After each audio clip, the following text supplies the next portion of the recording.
Have you ever stopped to consider that a dog could be your greatest spiritual teacher? Imagine for a moment that instead of seeking teachings in ancient texts or from venerable sages, it is the loyalty and simplicity of an animal that brings the answers you seek. Today, we will dive into a story where wisdom does not come from words, but from the shared silence between a monk and his faithful canine companion. Together, they discover that true enlightenment might be found in the joy of a wagging tail or the comfort of a silent presence. So, what do you think? Could a dog be your spiritual guide? Join us on this exciting and spiritual journey and discover the dog and the monk, lessons of an eternal friendship.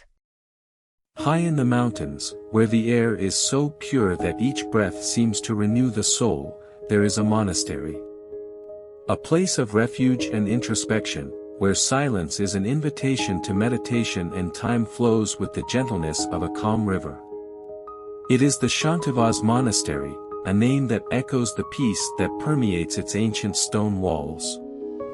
In this sanctuary lives monk Ananda, a man whose life is dedicated to the pursuit of enlightenment. His name, which means happiness, reflects the state of grace he has found in the simplicity of being.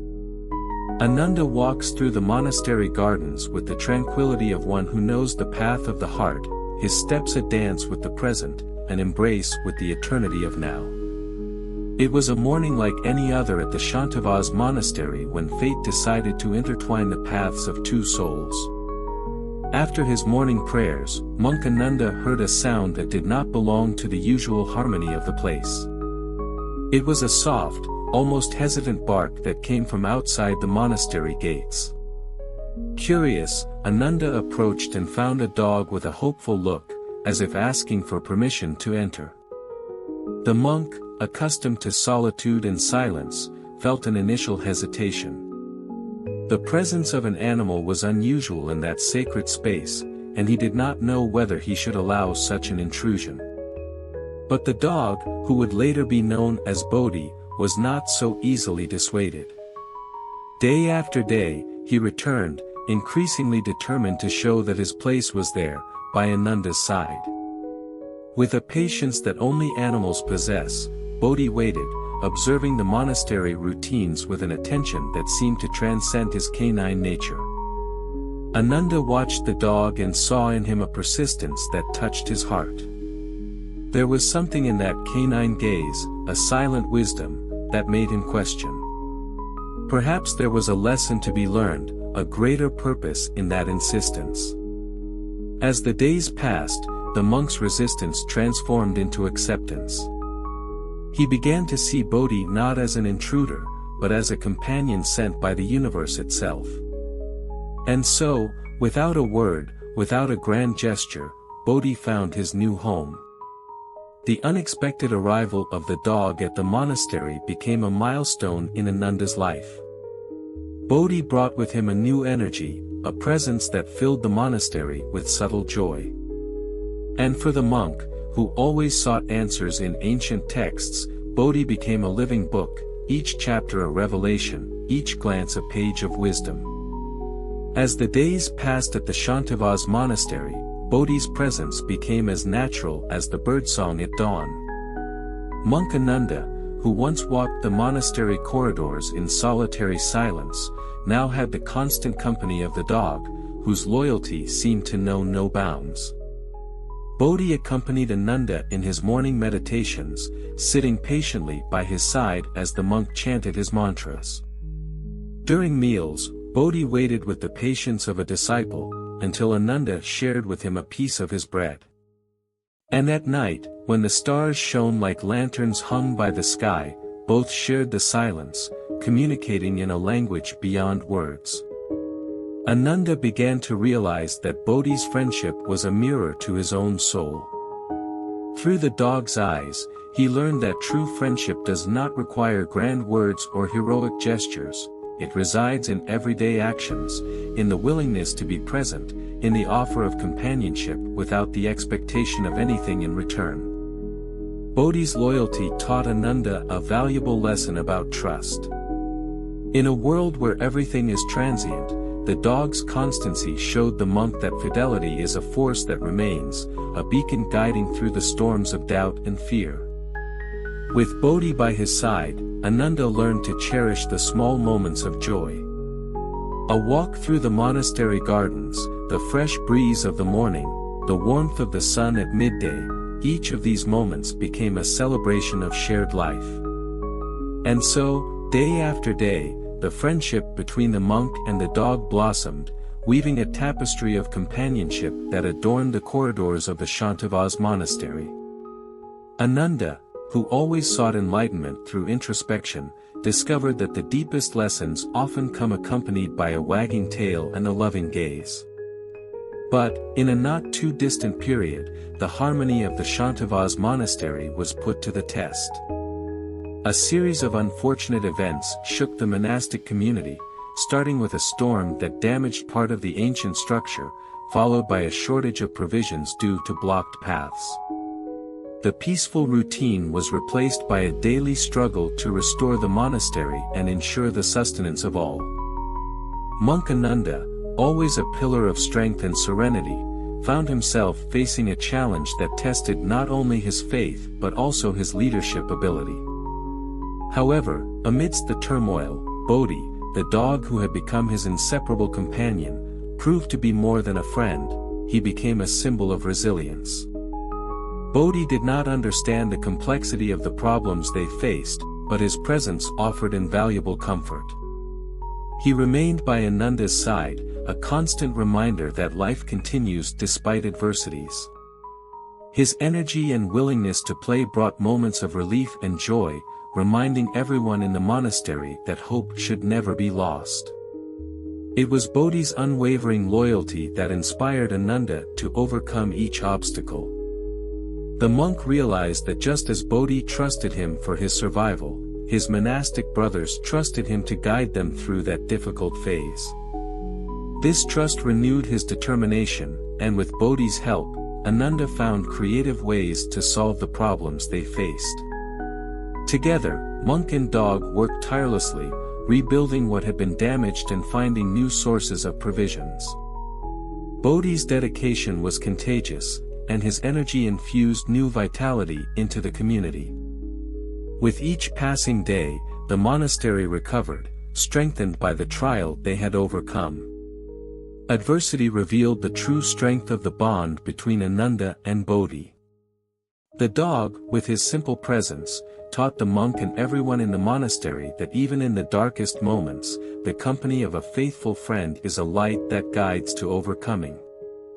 As the seasons succeeded one another at the Shantavas monastery, Monk Ananda began to realize that Bodhi, the dog who had entered his life so unexpectedly, was a master in his own silent way. Each day, Bodhi taught the monk precious lessons, not through words, but through his simple existence. Ananda watched Bodhi and saw in him the embodiment of patience. The dog waited for the monk with unwavering calm, whether for a walk at dawn or to share a meal at dusk. This patience was a constant reminder to Ananda that everything has its time and that anxiety for the future only serves to cloud the beauty of the now. Acceptance was another virtue that Bodhi exhibited naturally. He accepted each moment as it came, whether a feast or a simple bowl of water. Ananda learned from Bodhi that acceptance is not resignation, but a deep understanding that life flows in cycles and that each experience carries within it a seed of wisdom. The present moment, something Ananda had always sought to understand in his meditations, was lived by Bodhi with pure intensity. The dog did not worry about the past nor long for the future. He simply was, completely immersed in the instant, whether playing with a falling leaf or resting in the shade of a tree. Ananda saw in this the true essence of mindfulness, the practice of being fully present, which he so aspired to master. Over time, Ananda began to incorporate these silent teachings into his own life. Bodhi's presence became a mirror in which he could see reflected the qualities he wished to cultivate in himself. Patience, acceptance, and living in the present moment became pillars in his spiritual journey, thanks to the dog who showed him that the greatest teachings often come without words. As the golden light of day gave way to twilight, monk Ananda and his faithful companion, Bodhi, found themselves in a moment of silent reflection. The friendship that had blossomed between them was a testament to the transcendental connection that can exist between beings from different worlds. It was not a friendship based on words or promises, but on mutual understanding and respect that surpassed the barriers of species. Ananda contemplated the teachings that Bodhi, unintentionally, had provided him. The simplicity of living in the moment, the joy found in silent companionship, and the unconditional loyalty were lessons not found in sacred texts, but in daily coexistence with the dog. These simple, yet profound teachings, had enriched the monk's spiritual journey in ways he could never have imagined. As the sun set, painting the sky with hues of orange and pink, Ananda and Bodhi shared a moment that encapsulated the beauty of the cycle of life. The sunset was not just a visual spectacle, it was a symbol of the eternity of friendship and the constant flow of beginnings and endings that make up existence. The friendship between the monk and the dog, though silent, spoke volumes about the capacity for love and connection beyond words. It was a union that, like the sunset, promised to return day after day, reminding everyone that true friendship is eternal, as certain and reliable as the cycle of day and night. With this story, we are invited to reflect on the essence of true friendships. These are the relationships that bloom in the fertile ground of mutual understanding, not confined by words or forms, but manifested in the quality of presence and the sincerity of gestures. The friendship between Ananda and Bodhi teaches us that genuine love and connection transcend the barriers of language and appearance. They show us that at the heart of true friendship lies a universal language that all of us, regardless of our species, can understand and cherish. This is the moment for each of us to look at the relationships in our lives and recognize the teachings they bring. The friendships we have, whether with humans or animals, are mirrors reflecting who we are and what we value. They are silent teachers, offering lessons on sharing, growing, and accepting. May we learn from Ananda and Bodhi to appreciate every moment of companionship, to find joy in the simple things, and to understand that sometimes the greatest support comes not from words, but from the simple act of being there for one another. We encourage you to carry the message of this story with you. May it inspire you to cultivate friendships that enrich your life, to be present for those you love, and to be open to the teachings that each relationship has to offer. Thank you for tuning in and for joining the community of our channel. Your engagement is the driving force behind our commitment to crafting more high-quality content. Don't forget to hit the like button, share this content, and subscribe to our channel. Until we meet again.